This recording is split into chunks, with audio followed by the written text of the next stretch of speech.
अभिजीत दीप्ति के साथ दिल्ली पुलिस ने बहुत ज्यादा बुरा किया। एक 5 फुट के आदमी को ऐसा लप्पर मारा कि 4 फुट का बना दिया। विश्वास नहीं हो रहा ना, ये देखो। मारिए मत, मारिए मत। मालूम है कि आप लोगों को थप्पड़ की स्पीड नहीं दिखी होगी। मैं आपको फिर से दिखा रही हूँ इस वीडियो में। देखो थप्पड़ की स्पीड कितनी ज्यादा थी। थप्पड़ की स्पीड लाइट की स्पीड से भी ज्यादा स्पीड से उसे थप्पड़ मारा गया। प्लीज इस वीडियो में देखो।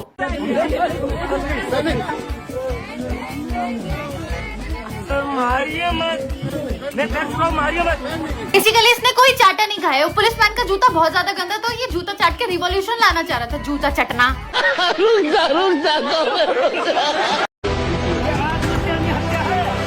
वो तो देख सकते हो, नारा लगा रहे हैं और अपने योग। मोदी जी खुद पढ़े लिखे हैं क्या?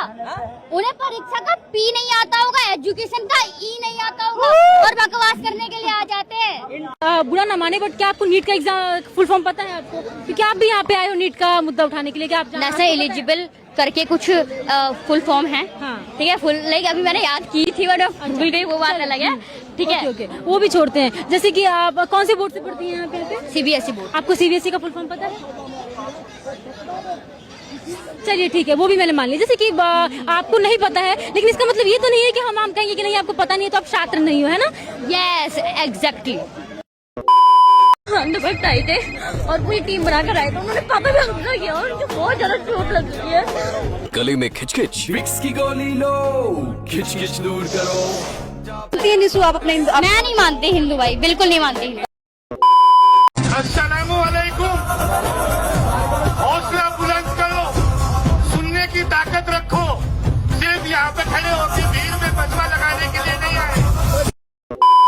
चाइना इंडिया में घुस चुका है, प्राइम मिनिस्टर हिंदू मुस्लिम में लगा है, आर्मी कॉम्प्रोमाइज हो चुकी है, वीडियो भी इंटरनेट पे अवेलेबल है। तुम्हारी माँ की चूत। वीडियो थाईलैंड का है, वो बता तुम इंडिया का रहे हो। मतलब इतने चूतिया हो क्या यार तुम लोग। इस टाइम पर चाइना प्रोपेगेंडा फैलाएगा क्योंकि इंडिया ने इंडोनेशिया और जापान से डिफेंस डील करी है। उसके पॉइंट्स चोक हो रहे हैं। एक वो चूतिया है खान सर, चाइना म्यांमार में रोड बनवा रहा है। चाइना ने म्यांमार में पोर्ट ले, तो इंडिया भी तो म्यांमार टू थाईलैंड हाईवे बना रहा है। इंडिया ने भी तो म्यांमार में पोर्ट ले लिया है। ये भी तो बता कुत्ते, चाइना इंडिया में आ चुका है, चाइना इंडिया में घुस चुका। अरे नहीं आया है चाइना इंडिया में, तुम जाके चाइना के लौड़े पे बैठ गए हो। तो दोस्तों कैसे हैं आप सब? उम्मीद करता हूँ आप सब बढ़िया होंगे और बढ़िया ही रहेंगे। तो आज हम इंस्टाग्राम की दुनिया से ढूंढ कर लाए हैं कुछ ऐसी वायरल पॉलिटिकल क्लिप जिसे देखकर आप भी हैरान हो जाएंगे। तो चलिए शुरू करते हैं हमारी पहली क्लिप से। बस नाम रहेगा अल्लाह का। इसी लाइन से सबसे ज्यादा दुख हो रहा था राइट विंग को। उनको समझ ही नहीं आ रहा था कि ये हाईएस्ट वेदांत है। अल्लाह का मतलब वो शक्ति जो हम सब में है। बस नाम रहेगा अल्लाह का, जो गायब भी है हाजिर। अब अगर मैं इस वीडियो के बाद कुछ नहीं भी बोलूंगी ना, तो भी मैं हिंदू मुस्लिम कर रही हूँ, क्योंकि मैंने ये वीडियो उठा लिया है। और अगर मैं बोलूंगी तो भी मैं हिंदू मुस्लिम कर रही हूँ। तो मैं सोच रही हूँ कि मैं कर ही लेती हूँ, क्योंकि ये लोग कुछ भी बोले पर ये नहीं करते हैं, हम लोग करते हैं तो कर लेते हैं, है ना। मुझे लग रहा है कि कुछ दिनों में जंतर मंतर पर एक मस्जिद बनने वाली है, क्योंकि यहाँ नमाज भी रोजाना पढ़ी जा रही है, भाईचारे की मिसाल भी कायम करी जा रही है और ऐसे गीत भी गाए जा रहे हैं, बस नाम रहेगा अल्लाह का। अब आप लोग कहेंगे कि आपको क्या दिक्कत है? मुझे थोड़ी सी दिक्कत है, क्योंकि बहुत सारे मेरे भाई बहन यहाँ पर ऐसे बैठे हुए हैं जिनको सच में लगता है कि सीजेपी उनको न्याय दिलाएगी। पेपर लीक के मामले में सीजेपी कुछ कर सकती है, धर्मेंद्र प्रधान को अगर इस्तीफा मिलेगा तो उनको न्याय मिलेगा। ये सारी चीजें कुछ लोगों को लगती हैं, पर वो लोग ये भूल चुके हैं कि ये सीजेपी वाले अपना इनिशियल गोल अपने दिमाग से निकाल चुके हैं। अब इनका जो इनिशियल गोल है, अब जो इनका गोल बन चुका है, वो है एक पर्टिकुलर कम्युनिटी को प्रमोट करना, जो कि इनके पूरे प्रोटेस्ट से भी समझ में आ रहा है। इनके जो रिपोर्टर्स हैं वो हिंदूवादी लोग को सुअर कह के बुलाते हैं। देखिए मैंने वो वीडियोस। अगर आपने यहाँ पर जाकर जय श्री राम बोल दिया तो आप बीजेपी सपोर्टर हैं। अगर आपने बीजेपी का सपोर्ट कर दिया तो आप अंधभक्त हैं। अगर आपने यहाँ पे हिंदूवादी बातें कर दी, आरएसएस वाली बातें कर दी, तो आप सब बीजेपी सपोर्टर्स हैं। वो सब आप यहाँ नहीं कर सकते हो। और मैं पूछना चाहती हूँ, कहाँ है वो विजेता धैया, वो नास्तिक आदमी जिसके जो प्रश्न है वो शुरू भी सनातन धर्म पे होते हैं और खत्म भी सनातन धर्म पे होते हैं। उसके सारे जो प्रश्न है वो सनातन धर्म के लिए ही होते हैं। वो भगवानों पे अलग अलग प्रकार की टिप्पणी करता है, श्री कृष्ण के बारे में कुछ कहता है, भगवान शिव के बारे में कुछ कहता है। क्या भगवान एनिमल फिल्म के रणविजय जैसा सैडिस्ट हो सकता है? ये तो ऐसा हुआ कि भगवान ऐसा सैडिस्ट है कि ओ आओ मेरे चाटुकार, मेरे चरणों का पानी पियो, तब मैं खुश होऊंगा। सती एक दिन इंस्टाग्राम चला रही, सामने आई प्रोफाइल शिव की। शिव कौन? अपने हरियाणा का चोरा, देसी बंदा।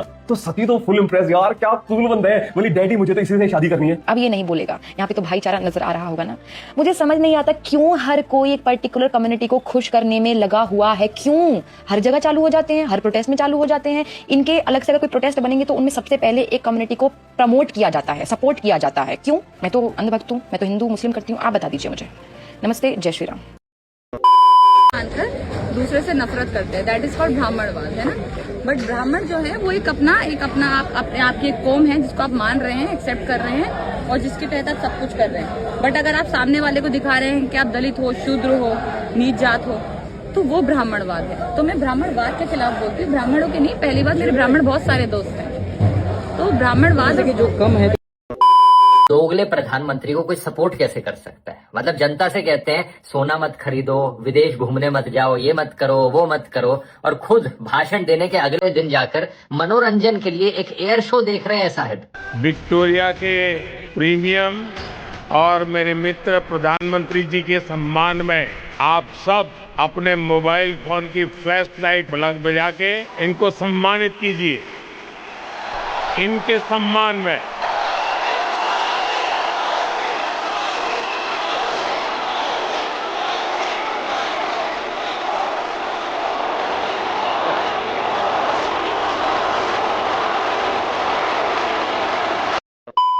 नैरेटिव कैसे चेंज किया जाता है इस वीडियो से समझिए। हाल ही में मोदी जी का ये वीडियो भैया है बड़ा इंटरनेट पर वायरल हो रहा है, ध्यान से देखिए।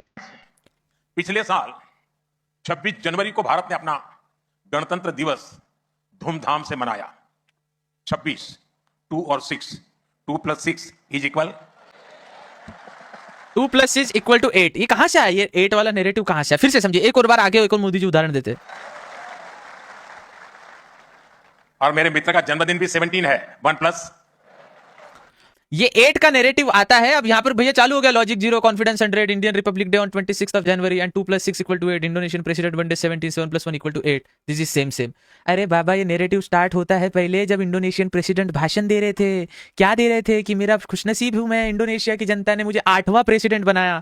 तो अगर आप इंडोनेशिया गए हो, मैं बाली में रहा हूँ, मुझे पता है वहां पर ये 8वें प्रेसिडेंट है और काफी लोकप्रिय है वहां के। तो वो बड़े गर्व से कहते हैं कि मुझे बहुत नसीब दिया है, मेरा बर्थडे भी 17 तारीख को आता है, 7 + 1 = 8 होता है। मोदी जी भी अपना रेफरेंस जोड़ दिए, 2 + 6 26 जनवरी को अपन बनाते, 6 + 2 = 8 होता है। अब सुनिए। So destiny maybe made me the 8th president of the Destiny made me the 8th president of Indonesia। तो यहां से वो 8 का रेफरेंस चालू होता है, लेकिन नैरेटिव कोई फैलाना आईटी सेल से सीखे कोई। हाँ, अरे बाबा, मैं खुद जकार्ता बाली में रहा हूं, मुझे पता है वो 8वें प्रेसिडेंट का महत्व इंडोनेशिया में कितना है। वैसे ही मोदी जी ने वो भाषण में रुचि बढ़ाने के लिए 26 बोला, 6 + 2 = 8, और फिर 8th प्रेसिडेंट को फिर वो उनके अपोजिशन को भी टॉन्ट बैठता है वहां पर इंडोनेशिया में। लेकिन नहीं, हमको सुनना कहा, हमको तो प्रोपेगेंडा भैया, प्रोपेगेंडा में आओ ना, हमको तो प्रोपेगेंडा में। भूख हड़ताल भी सोच रहे हो? नहीं, भूख हड़ताल मुझे नहीं लगता यार मेरे बस की। माइग्रेन का प्रॉब्लम है यार। भोला भाला था, सीधा सादा था, मैं तो नादान था। चमचे आज छातियां पीट रहे हैं और बोल रहे हैं कि मोदी जी मेलोडी लेके चले गए, पाकिस्तान पहले गए थे तो आम लेके चले गए थे। कांग्रेस वालों से कुछ सीखना चाहिए। हाथ आपने कुछ ढंग का सिखाया नहीं क्या? मोदी जी को सिखाना चाहिए कि अक्साई चीन देना चाहिए गिफ्ट में, पीओके देना चाहिए गिफ्ट में, कच्छ की जमीन देनी चाहिए गिफ्ट में। ऐसे छोटी मोटी टॉफियां लुच्चे पुच्चे क्यों दी जा रही है? क्या मोदी जी, आप भी 2 रुपए की टॉफी दे के आ गए और अब करोड़ों का सौदा करके आ गए। थोड़े लाखों की जमीन तो दे के आ गए, तभी तो रिश्तेदारी मजबूत होती है। बाहर से कोई राष्ट्रपति इंडिया आता है घूमने तो उसको भगवत गीता दी जाती है गिफ्ट में, मेलोडी दे देती है भैया गिफ्ट में। क्यों? क्या है ना, जमीन नहीं दे पा रहे हैं और यही बात चमचों को चुभ रही है। अरे बाबा। तो दोस्तों, अगर आपको आज की वीडियो पसंद आई हो तो वीडियो को लाइक और चैनल को सब्सक्राइब ज़रूर करिए। मिलते हैं अगले वीडियो में, तब तक के लिए धन्यवाद। अपना और अपने परिवार वालों का ध्यान रखिए। Thank you so much.